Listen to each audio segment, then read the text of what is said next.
Tonight, I'm on my way to see someone in prison. Over the years, I've met serial killers, hitmen, fraud artists, and war criminals. But only one of them has ever been a friend. He's Stephen Reid of Canada's most notorious bank robbers, the Stopwatch gang. I probably know more about banks than most bankers know about banks. The FBI says the Stopwatch gang got away with millions. They just come bursting in the door like that and said, get out on the floor, get out on the floor. Their tale was told around the world.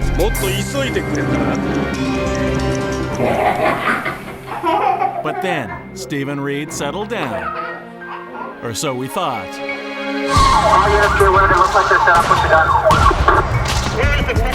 He's got his handcuffed, his head's down. And I said, it's Stephen. On this edition of The Fifth Estate, the story of Stephen Reid, lessons from a life of crime. The start of this story is in Northern Ontario with the doctor who's injecting you with morphine. You were 11 years old. Yeah. You know, I learned things as a kid children should never have to learn. Hello, I'm Bob McKeown. Welcome to The Fifth Estate. Every year in Canada and the US, several thousand banks get robbed. The average bank robber gets away with a few $1,000s. We rarely, if ever, know their names. If only it had been so simple for Stephen Reid. When we first introduced you to him 25 years ago, Reid and his partner in crime, Paddy Mitchell, were Canada's Butch Cassidy and the Sundance Kid. Their exploits documented in books, on film, and on TV. And back then, it seemed Stephen Reid might have a Hollywood ending too. But real life wasn't that kind. Today, he's back in prison here on Vancouver Island, the 5th decade of his life in which he spent time behind bars. I should tell you that Stephen Reid and I have known each other since we were in our early 20s. Our lives have crossed paths many times since. In a way, his story also is mine.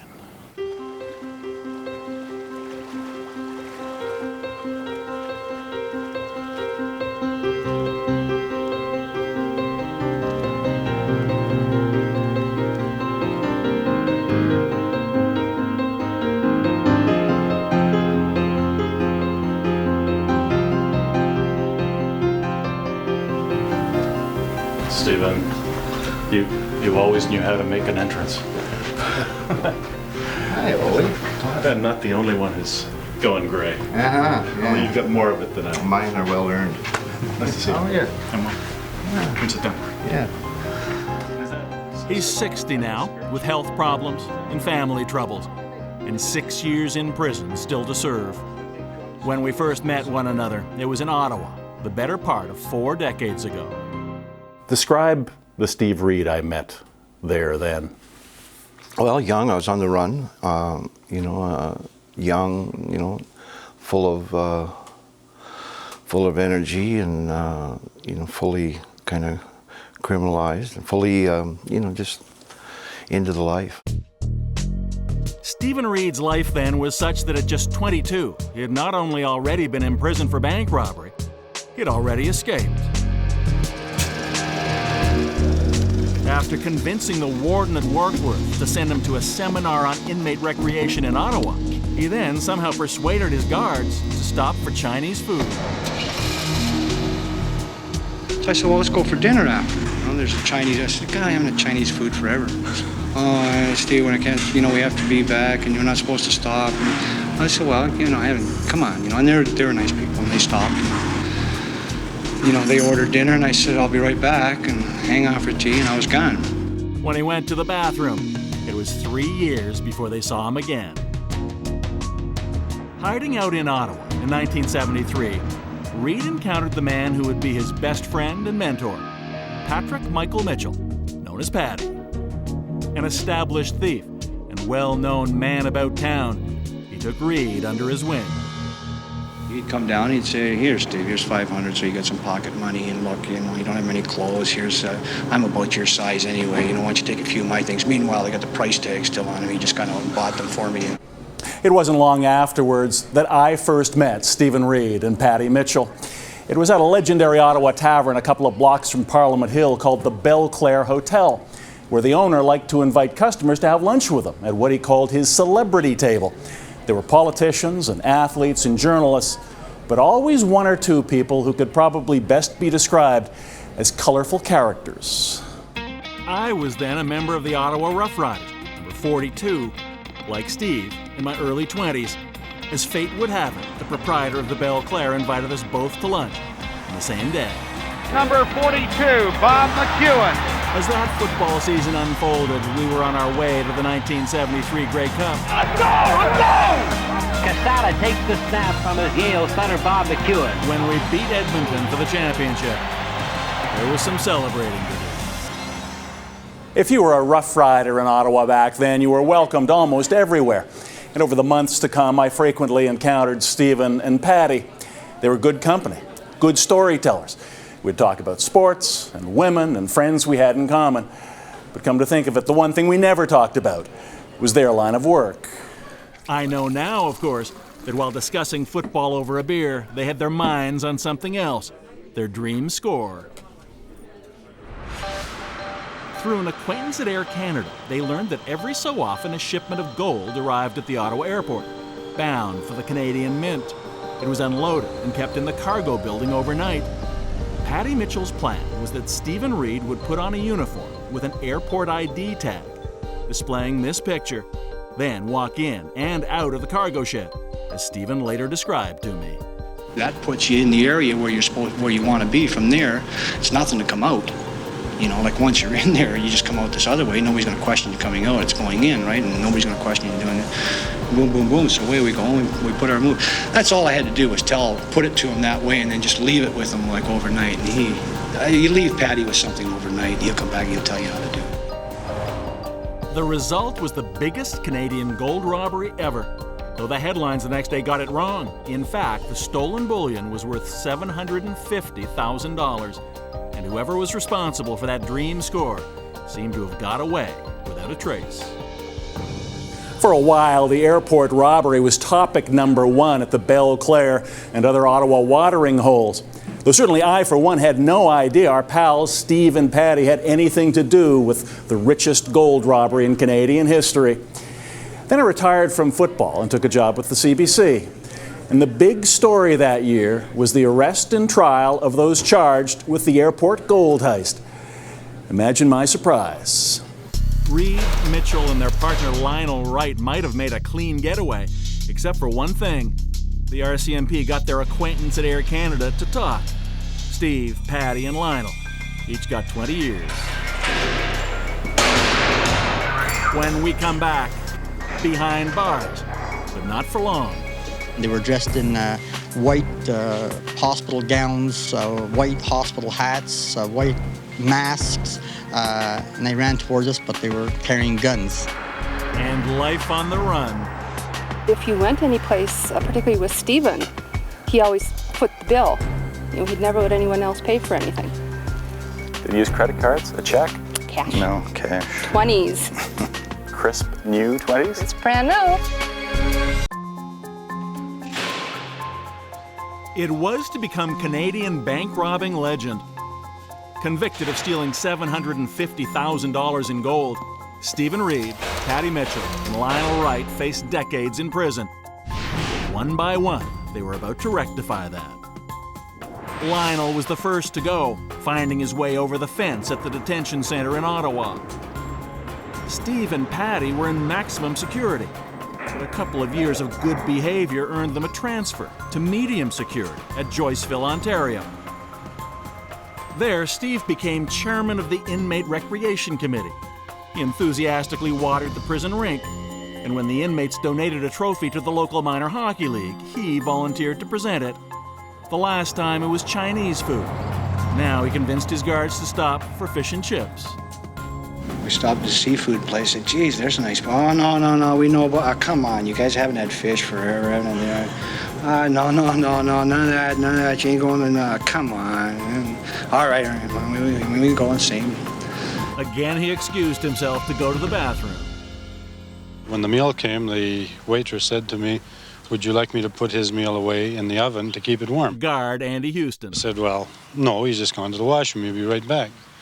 At this point, she indicated that he had left a minute or so earlier and gone down the stairs. which almost made my heart stop. I thought, oh no. And sure enough, he'd left on me. That left Paddy Mitchell still in prison. But one day, running laps in the yard, he collapsed with what appeared to be a heart attack. Symptoms, in fact, self-induced. The prison ambulance rushed him to hospital in Kingston. Guard Dennis Bowen thought orderlies were coming to help. We thought they were coming to give us a hand. They were dressed in white hospital gowns, white hospital hats, white masks, and they ran towards us, but they were carrying guns. That's when we realized they weren't hospital people. Within seconds, Paddy Mitchell was transferred from the prison ambulance to one driven by two men in hospital masks and guns. For years afterwards, when asked about it, Stephen Reid claimed ignorance. I don't think... You're not seriously sitting here and telling me that those individuals weren't Steve Reid and Lionel Wright, are you? I'm telling you dead square they weren't. I think that they think I did that, but no, I can't even, I don't... Steve, not only may they think you did it, I think you did it. I think Paddy thinks I did it. Everybody in the world thinks I did it. No. But before long, Stephen Reid, Paddy Mitchell, and Lionel Wright were together again on a southbound train, headed for the U.S. and an unsuspecting banking system. It was the latter half of the 1970s. The Canadian fugitives needed a hole in the wall. Like the James Gang and Butch Cassidy and the Sundance Kid, they found it in the American West, here in Arizona. Outside the town of Sedona, down Oak Creek Canyon, at the end of a remote dirt road, they moved into a secluded house. They told neighbors they were in the entertainment business. Jack and Judy Seeley became pals.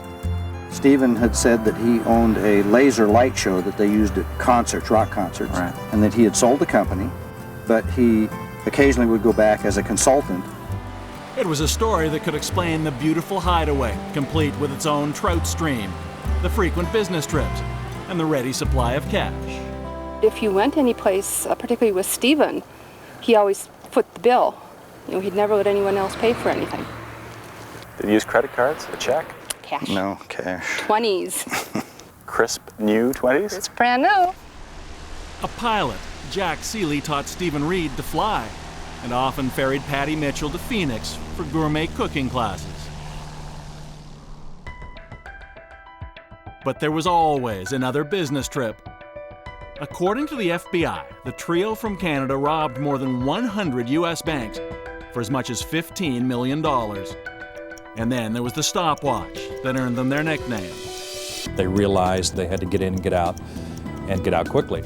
That precision even won the grudging respect of Steve Chenoweth, the FBI agent who had spent years trying to put the gang behind bars. Often people will stay just a hair too long, but the Stopwatch gang was very disciplined, and they were in and out in the prescribed amount of time. The Stopwatch gang's signature was to get in and out of the bank in under 2 minutes before the police could possibly arrive. Going into a bank, going in, okay, there's a guard with a gun, but you got a gun too, but you got a gun and a plan. You got a gun, a plan, and surprise. There was also what Stephen Reid called research and development. I probably know more about banks than most bankers know about banks. We go to work in the United States. I went to work every day from Monday to Friday for months and months on end. A case in point, the robbery of the Pacific Beach branch of the Bank of America in San Diego, California. For weeks, the gang kept bankers' hours. We rented a safe deposit box, opened accounts, and then we could be in there. They memorized armored car schedules and tracked the comings and goings of cash. The plan was that Paddy Mitchell would drive the getaway car. Reid and Wright would be inside, disguised as customers. On September 23, 1980, at 10:50 a.m., they surprised an armed guard just as he was leaving with a large shipment of unmarked bills. Armored car guard Harlan Hudson. You just informed me that this was a holdup. Don't be a hero, I'll kill you. Was there any doubt in your mind then that when he said, "Don't be a hero or I'll kill you," he would do it?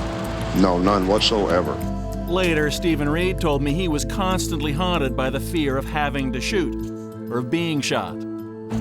How do you justify doing what you did, knowing that if the worst happens, and there is someone with a uniform and a gun outside, a young mother or a child or an older person maybe in between? Well, it didn't happen, so I don't have to justify. But it very well could have happened. Could have happened. And that's, you know, that's the part where there's no apology. There's just masks and guns. And that's, you know, that's why you go to jail for 15 or 20 years when you get caught, because that could happen. But that day in California, it all went off without a hitch, and in less than 2 minutes, it was the largest bank robbery in San Diego history, $283,000. Before long, they were back at the hideout in Arizona counting the cash, much of it in crisp new 20s. It was about then that I took a job with the Fifth Estate, and frankly, I'd lost track of Stephen Reid, as it seemed had law enforcement on both sides of the border. But after the San Diego robbery, there was another of those troublesome details. The FBI interrogated a Stopwatch gang accomplice, someone who knew their names and their Arizona address. Agent Steve Chenoweth intercepted Stephen Reid on the road outside Sedona. He didn't see anything coming. No, he was totally surprised. So was Lionel Wright. They arrested him at home in bed. But while Reid and Wright got 10 years apiece, Patty Mitchell got lucky. He was off on vacation when the FBI arrived. Now he was on the run, robbing banks alone, with Steve Chenoweth and the FBI chasing him. It was another 3 years before we found Patty Mitchell, so it was a wild and woolly chase. When the law did find him, Patty Mitchell ended up here, inside the gun towers and razor wire of one of the toughest lockups in the country, the Arizona State Prison, sentenced to 18 years. It was a terrible place. Terrible, terrible place. After the break, was this the end for Canada's most prolific bank robbers? It's the end of the bank robbing career, but it's not the end of me, but it's the end of what I did. I take you, Susan. I take you, Susan. To my wedded wife. To my wedded wife. For rich or for poor. But like so much about the life of Stephen Reid, it wouldn't be so simple. I pronounce them man and wife. Well, sometimes I actually look at the Fifth Estate piece that was done on our wedding, and I think, oh my God, who is that crazy woman? January 28th, 1986. A date that will live in memory for one tragic reason. That morning, 25 years ago, the Space Shuttle Challenger disintegrated after launch. There is the explosion. I've got another reason to remember that day. I was at the Ottawa airport, my flight delayed by the Challenger disaster, when I picked up a copy of the Ottawa Citizen. In it was a story about my long-lost pal, Stephen Reid. It turned out he was in prison in British Columbia, and that he had written a novel about, what else, bank robbery. It had been about a decade since I'd last seen him, but something told me there was a lot to tell about those 10 years. It would become a Fifth Estate story. That spring, we paid our first visit to Stephen in prison, his running now confined to the exercise yard. He seemed in great shape in every way, especially because his book, Jackrabbit Parole, was about to be published. His editor was the well-known poet and novelist, Susan Musgrave. I went on the first page, I had notes saying, how do you know how to do this? Like, who are you? Before long, their literary collaboration became something else. I wasn't thinking, oh great, here's a future husband. I mean, it's the last thing on my mind. Perhaps, but that Thanksgiving, the poet and the bandit were married. At the Kent Institution in Agassiz, BC, Susan's 4-year-old daughter Charlotte was the flower girl. My wedded wife. For rich or for poor. For rich or for poor. Stephen and Susan have consented. The Fifth Estate crew was among the guests. I pronounce them man and wife.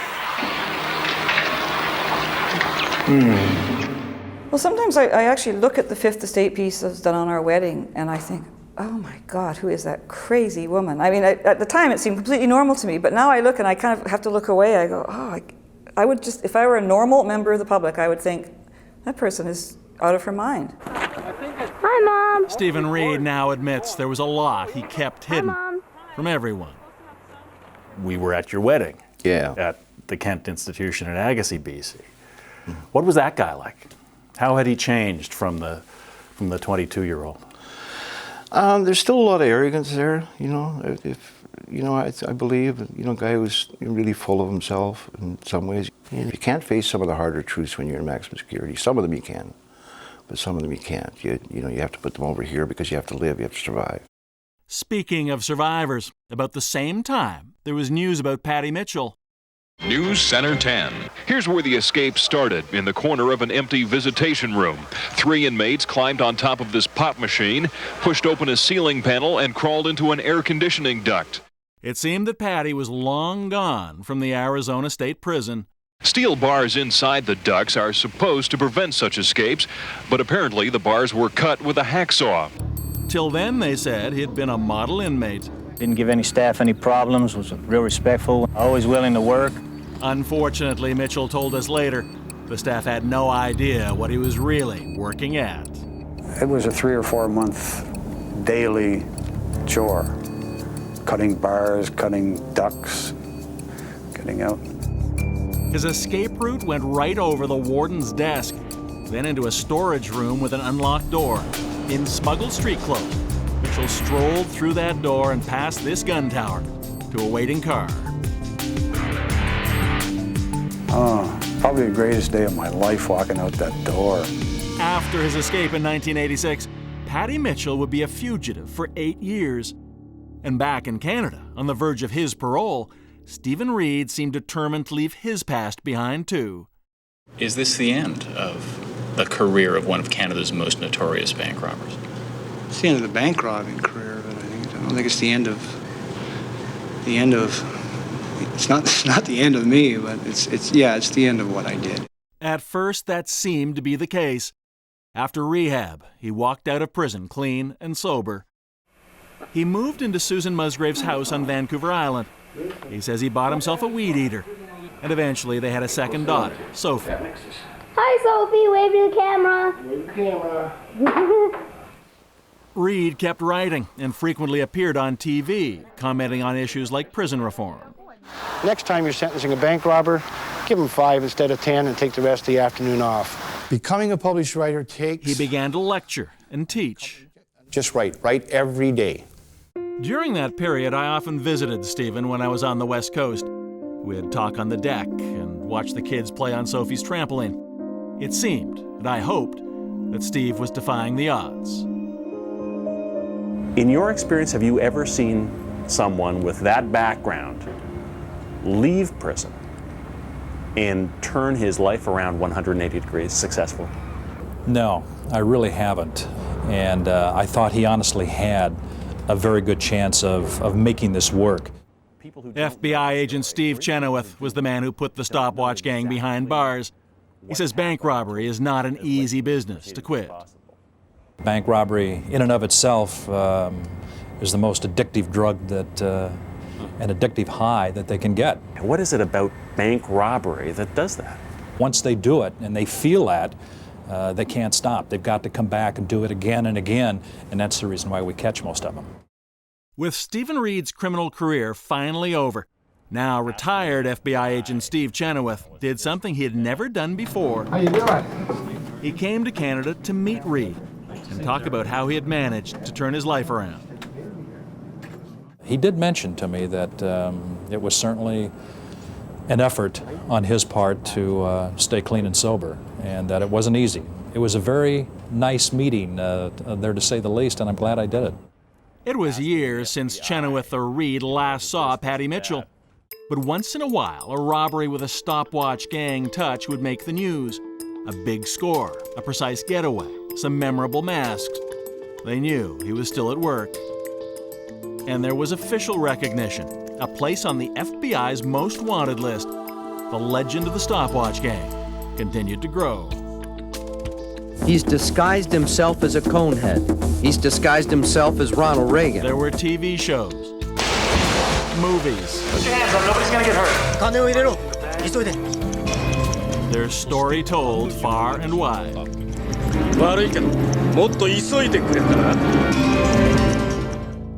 Susan Musgrave says she knows now how hard it was for the man seen as a Canadian criminal icon to settle down. For Stephen, I mean, how could he ever live down the Stopwatch gang?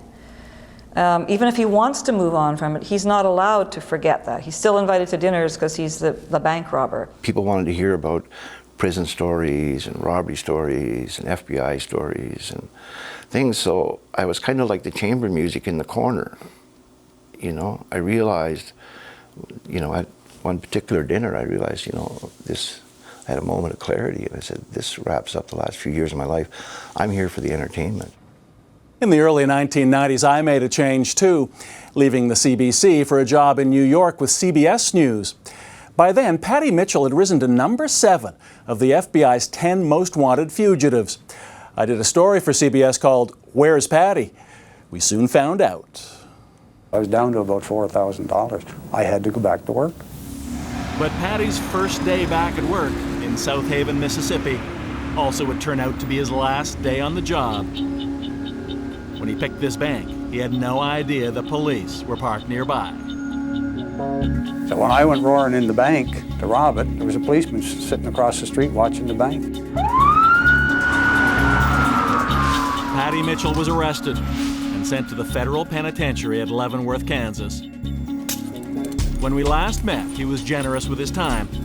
He had a lot of it then, 67 years, no parole. Patty would die in prison in 2007. Okay, God bless. When we return, Stephen Reid's biggest battle. He said, I'm a heroin addict. And I thought, well, so you just don't do heroin. I had no idea that you just don't say no to heroin. And the twist in the plot no one saw coming. Confirm the male gone to ground is armed with the shotgun. Police were tipped off of the armed robbery in progress at the Royal Bank in downtown Victoria. Was a stopwatch found? Not that I know of, no.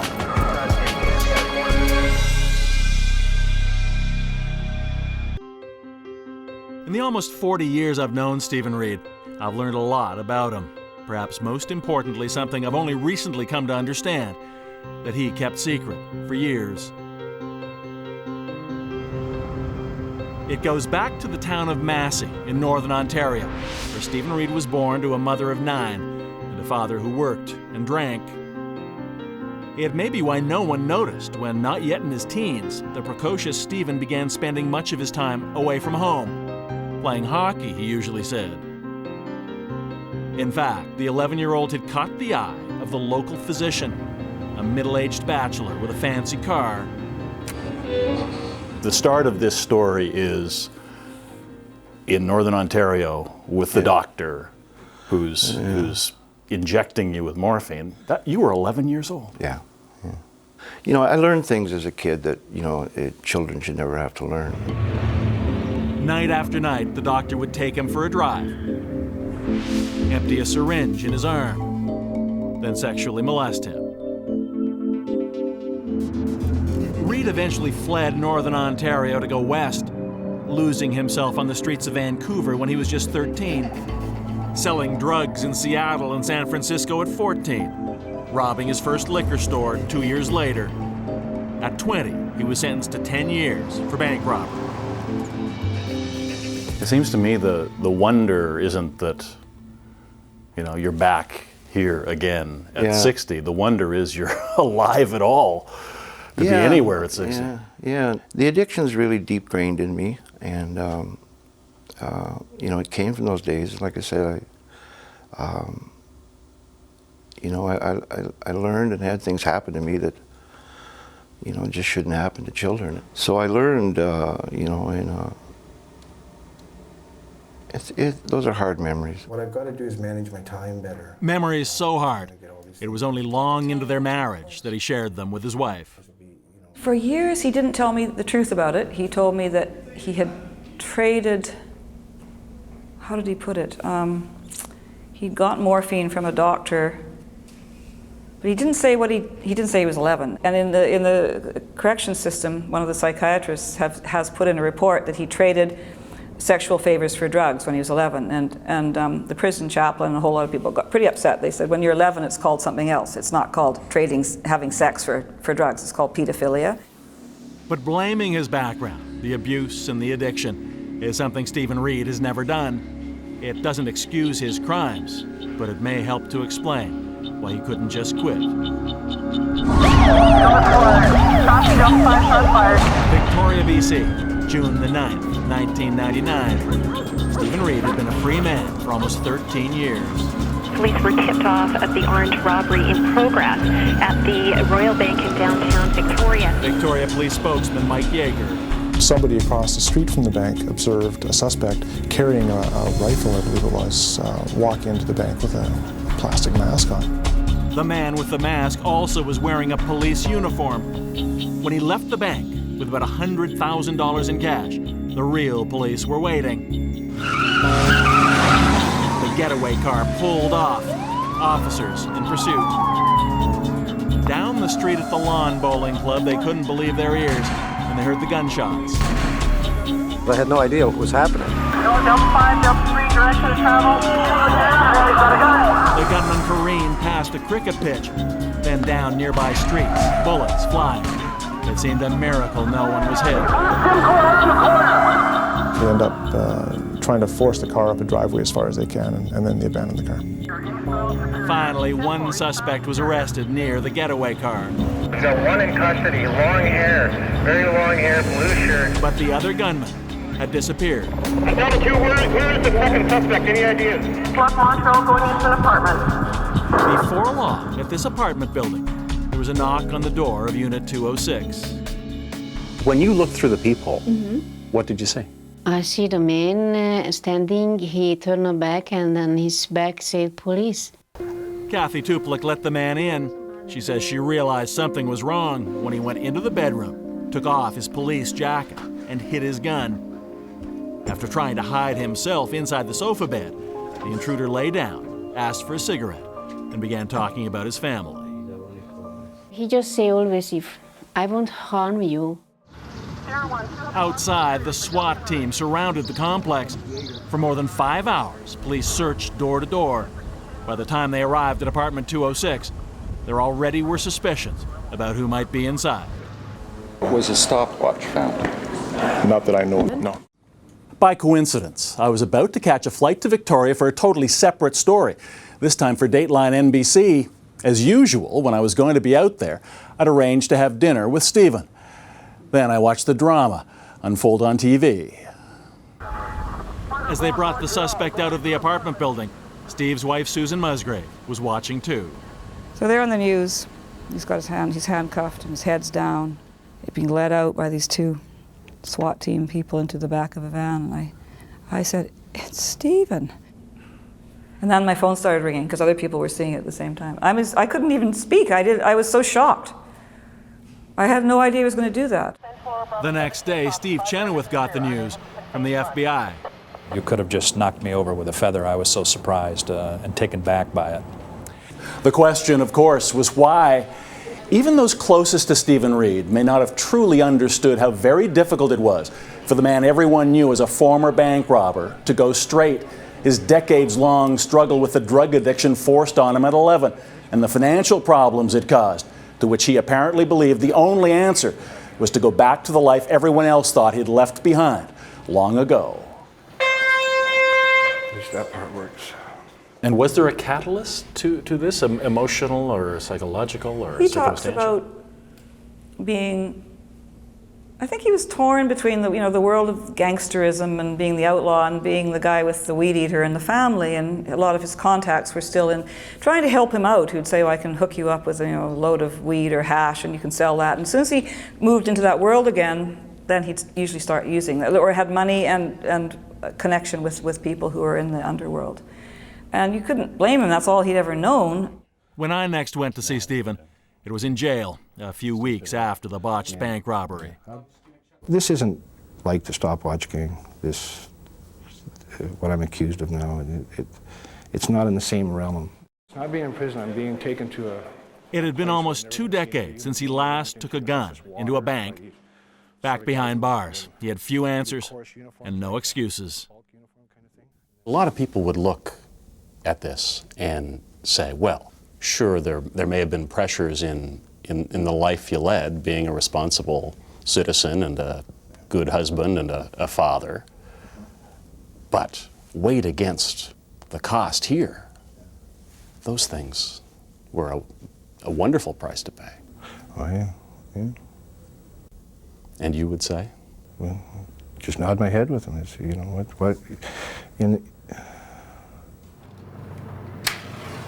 Stephen Reid was convicted of bank robbery and attempted murder. In 1999, almost 50, he began a sentence of 18 years in prison. With his record, he knew he'd have to serve at least half before getting parole. 9 years away from his family, for which he knew he alone was responsible. In prison, he began writing again, and for the first time, about his childhood, the addiction and the abuse that cast a shadow over the rest of his life. And incredibly, when he was paroled in 2008, Susan Musgrave was still there, still hoping this time it might be different. And had you known at that time how much a role in his life addiction played? No, he told me, he said, I'm a heroin addict. And I thought, well, so you just don't do heroin. I had no idea that you just don't say no to heroin. I don't know how I could have thought that, but I did. That's craziness. Then last spring, 2 years into his latest parole, things took another turn for the worse. Stephen Reid underwent emergency heart surgery, a quadruple bypass. Given morphine legally for pain control, his addiction came roaring back. This past fall, Stephen Reid was arrested in his car on Vancouver Island, suspected of being under the influence of drugs. In his trunk, the police found thousands of contraband cigarettes and someone else's urine, presumably for use in a drug test. Parole revoked. He's now back behind bars at the William Head Institution on Vancouver Island, 6 years remaining on his original sentence. It's an awful thing, and it's like Stephen can't help himself. He must know where it's going to lead. I would say that. Don't you know where this is going to lead? It can only lead, well, two places, to death or prison. And he still, well, he doesn't see that it's going to lead there. He thinks I can just do it one day and I won't do it tomorrow and I'll stop. With all due respect, is that not your marital philosophy as well? That yes. Someday he'll stop. It has been. I think I know now that he won't. And it seems Stephen Reid has come to some sober conclusions too, which reveal his fundamental conflict. When, you know, I did this horrible, messy, you know, robbery with violence and shooting and all that sort of stuff in '99 in Victoria. You know, I was just butchered on drugs, and you know, it was a mess. So now I'm not seen as a professional by my peers. I'm not seen as a guy who you know, really holds it together and stuff. I'm seen as somebody who uses drugs and gets things. So I'm put in the lower echelon. And also, my family's not going to see me as someone they can, you know, have as a father and a husband and an uncle, a friend. The worst, he says, is what it's all done to his children. His stepdaughter Charlotte is a single mother in her late 20s. She's told him he's no longer welcome in her life. She has 2 children to look after, and I could be there for her and for them, and she knows that, except for my, you know, addiction. I would have been there, and she knows those things. And she's had to, you know, see it firsthand, see the ugliness of it, you know. And after his daughter Sophie, now 22, spent half her life visiting him in prison, Reid says he accepts blame for the problems she has.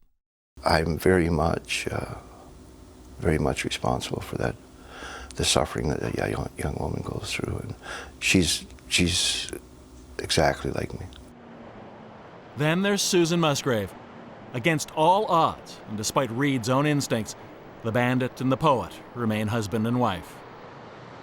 I just couldn't imagine, in my deepest part of me, I couldn't imagine that anyone could still have any care about me in any other way but be angry and just send me out of their life. I mean, it was...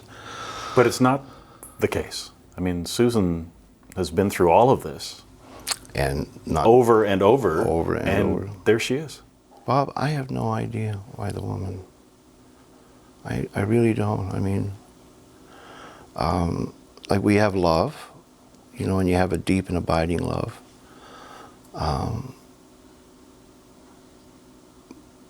But the kind of things I've done, you know, they change that. They do something to that love, and they damage things in ways. And so with anybody sort of normal or regular, They just say, you know, I care about you, but I can't love you anymore. You know, I can't. And Susan has some sort of tenacity, something where she stays by me. I can't really explain why, other than that he's someone I love. I guess I love him. But not that I don't see a whole lot of reasons not to, or a lot of reasons why it would have furthered me to not have him in my life. I do. I see it very clearly that my life could have been a lot less stressful. I might have somebody I'm happy with, but it hasn't worked out that way, and he's the one I still seem to be bonded and bound to by things unknown. But what they do know now is that if there's going to be any grace for Stephen Reid, it will likely have to come here in prison and away from drugs. He's sort of succumbed to it. He's realized that he can't, the world is too busy and too much. He's 60 years old with a bad heart. It's too much for him out here. But as with so much in his life, finding redemption will be far easier said than done. I think this next year is going to tell a lot for me that way. I really would like to finish in a good way. Just a nice, quiet, humble, dignified ending.